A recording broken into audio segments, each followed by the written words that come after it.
ശ്രീ ടി.ആർ. രാജേഷ്.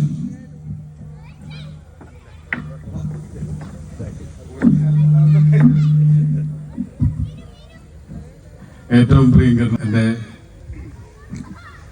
ശ്രീചേട്ടൻ, എൻ്റെ നെടുങ്ങാട്ടുകാരനായിട്ടുള്ള എൻ്റെ അച്ഛനെ നാടകം പഠിപ്പിച്ചിട്ടുള്ളതാണ് ശ്രീചേട്ടൻ.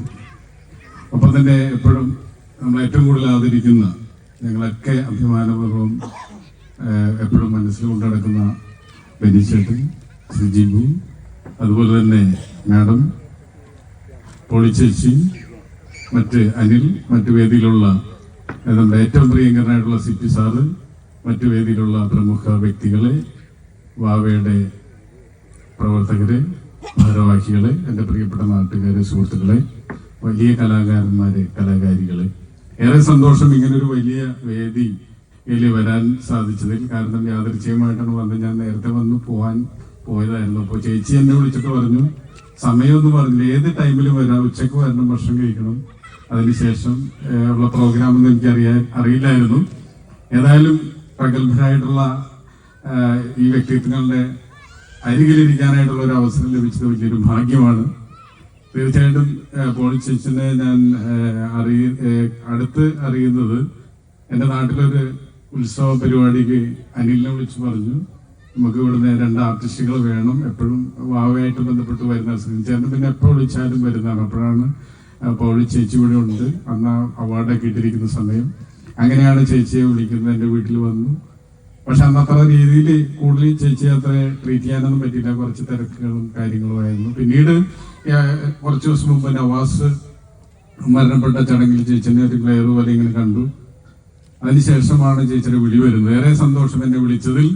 ഒപ്പം അല്പം കലയൊക്കെ സ്നേഹിക്കുന്ന ആളായതുകൊണ്ട്, പണ്ട് നാടകം എന്ന് പറയുന്നത് നമുക്കറിയില്ല, പഴയ കാലത്ത് 1970 മുതൽ ചേച്ചി രംഗത്ത് വന്നതാണെന്നാണ് പറയുന്നത്. തീർച്ചയായിട്ടും ആ കാലഘട്ടം ഒരു സ്ത്രീനെ സംബന്ധിച്ചിടത്തോളം എങ്ങനെയാണ് ഈ നാടകത്തിൽ വരിക, എങ്ങനെയാണ് സമൂഹം അവരെ കാണുന്നതെന്നൊക്കെ നമുക്കറിയാം. പക്ഷെ അതിലുപരി ആ ടെക്നോളജി മാറി മാറി മാറി വരുന്ന സിനിമാ രംഗത്താണെങ്കിലും നാടക രംഗത്താണെങ്കിലും എല്ലാ രംഗത്തും ആദ്യകാലം മുതൽ ടെക്നോളജി മാറി ഇപ്പൊ AI വരുന്ന സമയം വരെയുള്ള കാലഘട്ടത്തിലൂടെ ജീവിക്കാൻ സാധിച്ചു, കലയുമായിട്ട് ജീവിക്കാൻ സാധിച്ചു എന്നുള്ളതാണ് ചേച്ചിയുടെ ഏറ്റവും വലിയൊരു നേട്ടമായിട്ട് കണക്കാക്കുന്നത്. തീർച്ചയായിട്ടും ഈ കാലത്ത് ഒരുപാട് ഓപ്പർച്യൂണിറ്റീസ് കലാകാരന്മാർക്കുണ്ട്. നമുക്കറിയാം, ഇപ്പോൾ സോഷ്യൽ മീഡിയ അത്രത്തോളം ആക്റ്റീവാണ്. അപ്പോൾ അതുകൊണ്ട് തന്നെ ഒരുപാട് ഓപ്പർച്യൂണിറ്റിയുള്ള കാലത്ത് ജീവിക്കുന്ന കാലഘട്ടവും ചേച്ചിക്ക് മനസ്സിലാക്കാൻ കഴിഞ്ഞു. ഞാൻ പഴയ കാലത്ത് എനിക്ക് നാടകവുമായിട്ടുള്ള ആകെ ഒരു ബന്ധം എന്ന് പറഞ്ഞാൽ നാടകം കാണാൻ പോകും.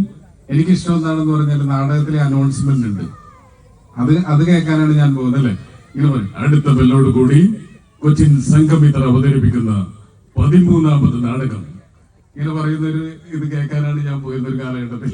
അപ്പൊ ഇത് ആ കാലഘട്ടത്തിൽ നമ്മളിങ്ങനെ അത്രത്തോളം ഇമ്പാക്ട് ചെയ്യുന്ന ഒരു ഡയലോഗ് ഡെലിവറികളാണ് ആ കാലഘട്ടത്തിൽ.